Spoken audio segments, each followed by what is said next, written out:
үзүүлэхэд бэлэн боллоо. Манай орны нийт нутгийн 60-аас 70% нь 100 оройтож болсон, 5% нь гамтай байна.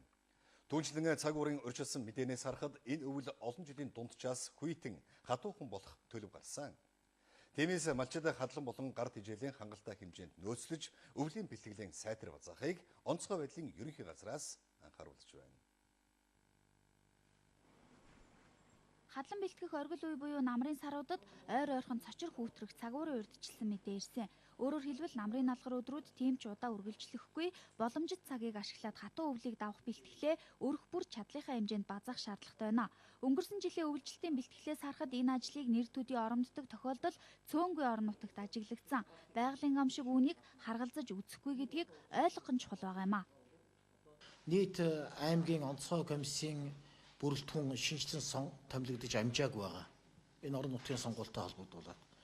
За орон нутгийн сонгуулийн дараа сумдын онцгой комисси шинжилэн байгуулагдаж тодорхой болох бах. Ийм учраас одоо ажиллаж байгаа бие бүрэлдэхүүн нэлээд сахил гарын устай байж засгийн газрын тогтоолыг хэрэгжүүлэх онцгой комиссийн албан даалгаврыг хийжүүлэх талаар санаа зовтой ажиллахыг анхааруулж байна.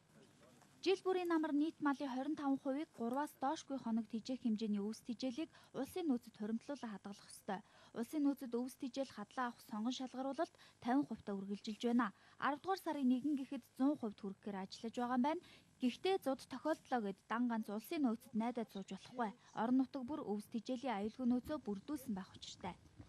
Аймаг орон нутагт аюулгүй нөөц бүрдүүлэх гэхээр заасан байгаа. Энэ аюулгүй нөөцийн бүрдүүлэлтийн талаарх мэдээ тайланг улсын онцгой комисс онцгой байдлын ерөнхий газарт 7 хоног бүр ирүүлж байхыг үүрэг болгож байна. Хамгийн сүүлд авсан мэдээллээс харахад 15 аймгийн 47 суманд бэлчээрийн даац хэтэрч мал өвлжилт, хаваржилт хүндэрч болцсохгүй байна. Отрын зарим бүсүүдэд ч ганта байгаа учраас одооноос бэлчээрийн зөв менежмент хийж бэлчээрийн даацтай тохирсон малыг өвлжүүлэх, малын хашаа хороо нөмөр хаалтыг засаж сэлбэх шаардлагатай гэлээ. Өвөл болоод засвараад шуураад эхлэхээр одоо малын нөхцөл байдал хариулга маллахаа хашаас харагчсан улмаас хүндрэх асуудлууд энэ дээрээ бас нэлээд их анхааралтай хандж одоо зөв зохион байгуулалтыг хийх шаардлагатай. Нутгийн захиргааны байгууллагууд зайлшгүй шаардлагатай гэж үзвэл нутагтаа одоо орон нутгийн хэмжээнд мэрэгжлийн байгууллагуудыг оролцуулаад одоо бас илүү одоо хүндрэлтийн нөхцөл байдал үүсч болзошгүй газруудаа бас нэмэлт ажиглалтуудыг явуулж дөнгөө гаргах нь бас юм чухал. Өнгөрсөн өвөл 13 аймагт 28 удаа зам даваа цасанд боогдож, цасанд сууж төөрсөн тохиолдол гарсан. Тиймээс зам даваа хаагдаж болзошгүй 14 аймгийн 148 цэгийг тогтоож, тухайн орон нутгийнхан зам ашиглалтын компаниудад мэдээлж өвлийн бэлтгэлийг нь хангуулж байгаа юм байна.